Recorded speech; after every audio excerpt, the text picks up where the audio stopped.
because you had to pan to the audience first. Today, I'll be discussing Van Gogh's Starry Night. Starry Night was painted in 1889. It was done while he was in an insane asylum. And this painting helped to give insight into his mind, space, and all things that we find magnificent. Beautiful, and it is a piece of history that we should all know and be familiar with. The amount of time and love that made up this failed masterpiece is indescribable. It is a failed masterpiece because that's how he described it. Change my stuff. Alright. Vincent's state of mind at the time of the asylum was considered mad, even though he probably wasn't mad at the time. He was just bipolar. He had episodes of manic depression, which led to him cutting off his ear after his roommate Gogh and him got into a fight over the type of art that he was supposed to use, which coincidentally he ended up using anyway when he was in the asylum to paint the Starry Night.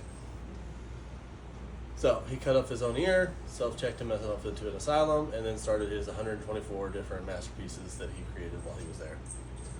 The formations of the paint across the canvas of Starry Night are ingrained in the minds of many as an expression of the artist's turbulent state of mind, which was said by Dr. Noel Pearson in 2015. Even though most people do consider him mad, he probably wasn't. He was just manic at the time that he painted it. He redid it a bunch of times, probably because he would do it in different states of mind. Some were a little darker, some were a little lighter, and eventually he led to this one where he said, that's enough. The doctor's treatment at the asylum probably led to the current rendition that we have now.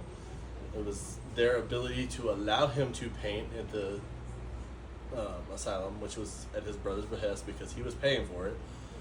But their ability to allow him to paint, which actually influenced his mood in a positive way, and the amount of drugs that they were giving him, specifically digitalis, to treat his epilepsy.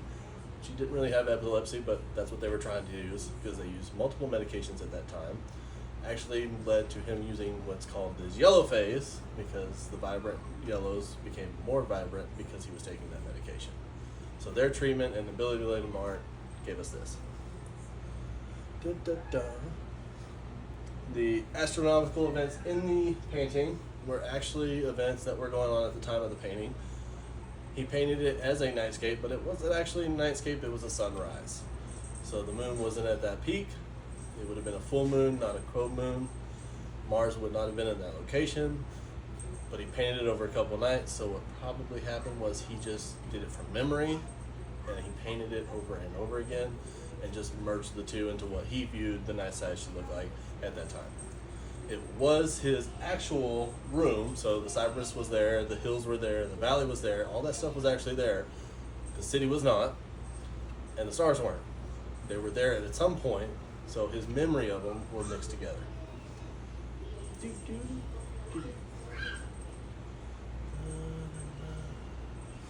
No, it's the second rendition of the actual astronomical events throughout art. So the first one was in the 1500s, and that was the Nibber disc, and it was an actual copper disc that was made, and it laid out the timetable of that time. And then there was a rendition done of it in 1500s, I believe, and that was published in an astronomical magazine. He actually was reading those at the time.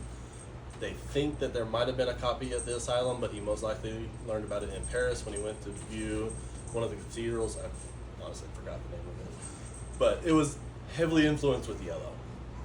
So he learned of that and included it into his painting along with all of the Mars and the moon. A lot of his later colors, which is why there's a lot of blues and vibrant yellows and oranges, all that is for his Japanese expressionism. He was getting heavy into that at the end of his life and was bringing that more into it. A lot of artists at that time were starting to see a lot of the Japanese paintings and bringing those over as expressionism. That's why you see lots of swirls, heavy brush strokes, vibrant colors. That's all Japanese influence.